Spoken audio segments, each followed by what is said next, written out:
वालेकुम वरहमतुल्लाहि वबरकातुहू।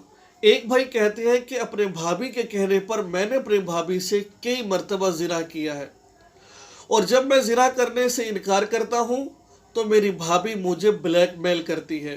ठीक है, अब तो वो मेरे ज़िना करने से हामला भी हो चुकी है। अब मैं पहले भी बचना चाहता था, अब भी बचना चाहता हूँ। अब मैं क्या करूँ? मेरी कोशिश ये है कि मैं आपको वो मैसेज दिखाऊं स्क्रीन पर जो मेरे भाई ने मुझे भेजा है। ये सारी चीज़ें इसलिए होती है ताकि हम थोड़ा सा इबरत हासिल कर लें। फहाशी इसका फैलाना मतलब नहीं है, ताकि हम कुछ सीखें माशरे में क्या कुछ हो रहा है।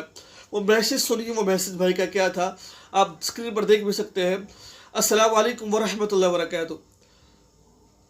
कहते हैं कि हज़रत जी, मसला ये हुआ कि मैं कंवारा और भाई शादीशुदा है। किसी वजह से भाई घर में मौजूद नहीं था, बल्कि किसी काम के सिलसिले में किसी सफ़र पर था। मुझे अचानक बहुत ज़्यादा मजबूरी की वजह से रात को भाई के घर सोना पड़ा।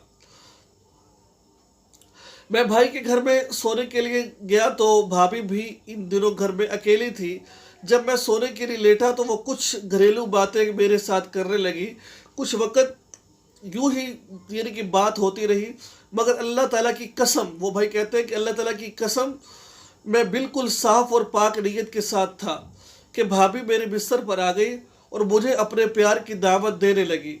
इस वक्त मेरा दिमाग भी काम करना छोड़ गया और मैं भी अचानक इसकी तरफ माइल हो गया। आगे भी सुनिएगा। बात आगे बढ़ते हुए जिना तक पहुंच गई और मुझसे ये गुनाह कबीरा सरजद हो गया। भाभी ने मुझे कहा कि मैं बहुत देर से आप पर मरती थी और मुझे आपके साथ प्यार हो गया है वगैरह।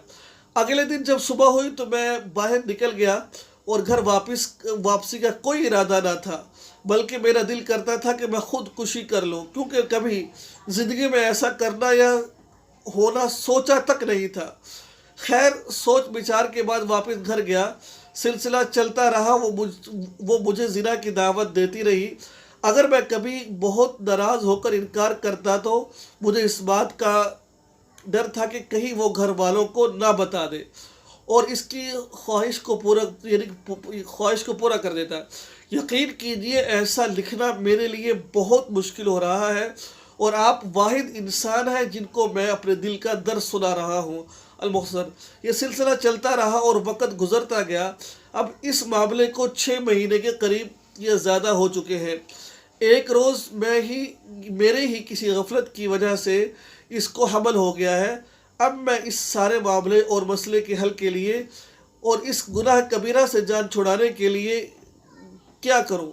अगर मैं इसको कोई दीन की बात वगैरह सुनाऊं तो कोई असर ही नहीं होता, बल्कि नाराज़गी का रद्द अमल आता है। तो क्या मुझे माफ़ी मिल सकती है और मेरे लिए क्या हुक्म है? मुफस्सल अंदाज में वजाहत फरमा दीजिए। आपने इन भाई की गुफ्तगू को समाअत फरमाया। मुझे उम्मीद है कि आप इस पूरे मसले को समाअत फरमाएंगे। इसके अंदर 2 या 3 मसले हैं। एक मसला तो ये है कि अगर भाभी के साथ जिना हो जाए, क्या भाई का निकाह टूटता है या नहीं टूटता? नंबर 1। नंबर 2, जो हमल ठहर गया है, क्या वो हमल ज़ाया कर सकते हैं कि नहीं कर सकते? नंबर 3, जो उन भाई से ये गुनाह हुआ है, क्या उस गुनाह को वो गुनाह माफ़ हो सकता है कि नहीं हो सकता? ठीक है। नंबर 4, क्या उसके ब्लैक मेले में आकर कोई बंदा ब्लैकमेल करेगा, उसके ब्लैक यानी कि बातों में आकर ये काम करना चाहिए नहीं करना चाहिए? आज तमाम बातें मुख्तसर सी वक़्त के अंदर मैं आपको समझाने की कोशिश करूँगा। ये सारी बातें मैं बताने का मकसद मेरे भाई यही है कि खुदा के लिए आप इन चीज़ों को देखिए, ये क्या मुआशरे में हो रहा है। मैं बेहयाई नहीं फैलाना चाह रहा, मैं बताना चाह रहा हूँ मुआशरे में ये सब कुछ हो रहा है।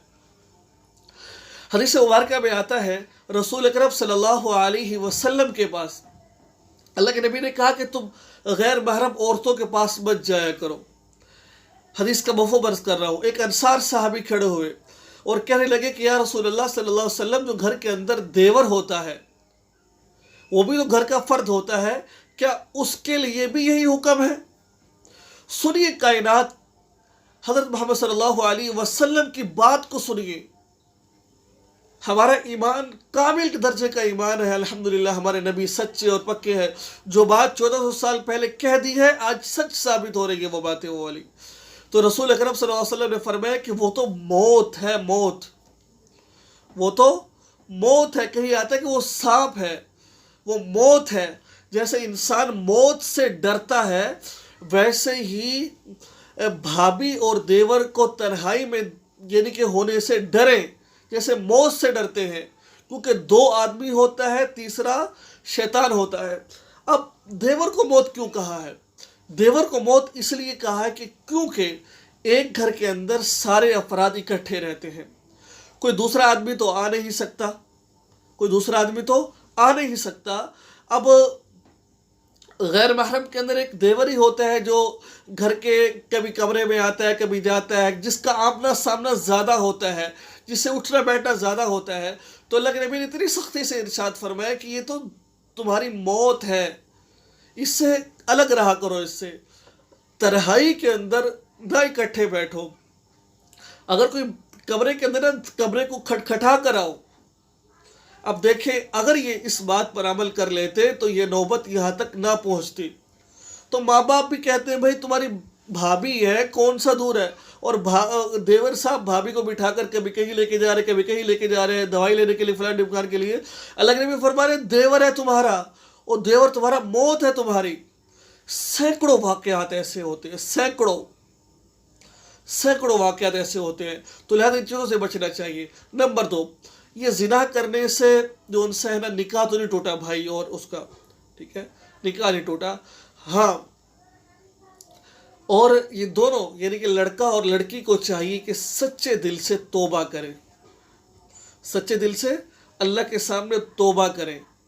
इसका कफ़ारा कोई नहीं, इसका कफ़ारा यही है कि सच्चे दिल से तौबा करें अल्लाह ताला के सामने, ठीक है।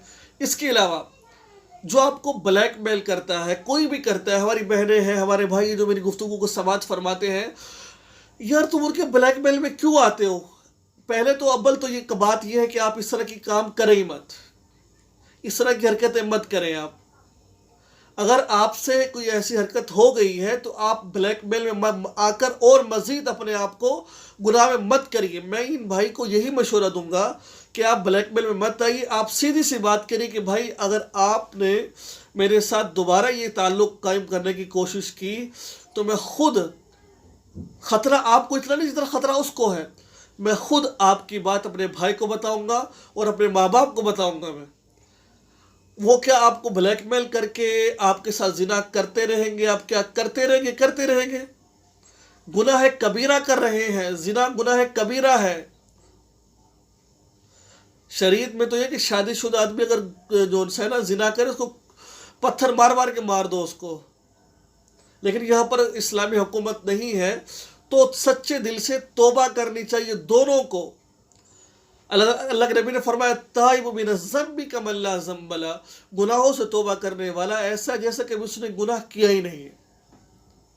तो तौबा इस्तग़फ़ार करे इसके ऊपर। नंबर 3, जो हमल ठहरा है, देखिए मैं ये मशवरा देता हूँ आपको, अगर हमल 4 महीने से पहले का है, क्योंकि अल्लाह के नबी ने फरमाया 4 महीने गुजर जाते हैं तो बच्चे के आज़ा बन जाते हैं, बच्चे में रूह फूंक दी जाती है। 4 महीने से पहले 4 महीने से हालत मजबूरी में, क्योंकि मैं इस पर काफ़ी बात कर चुका हूँ, मौका मिला तो मेरी बात लंबी हो जाएगी।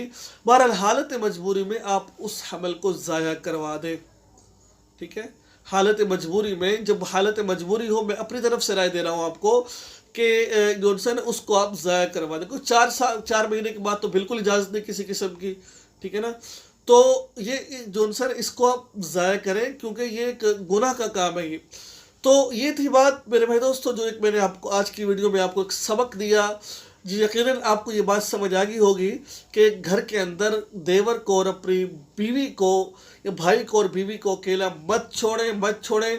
यह जहरीला सांप है और इन चीज़ों से बचे। अल्लाह के नबी की तालीमात पर अमल करें। दुआ में याद रखा करें। अस्सलामु अलैकुम व रहमतुल्लाहि व बरकातहू।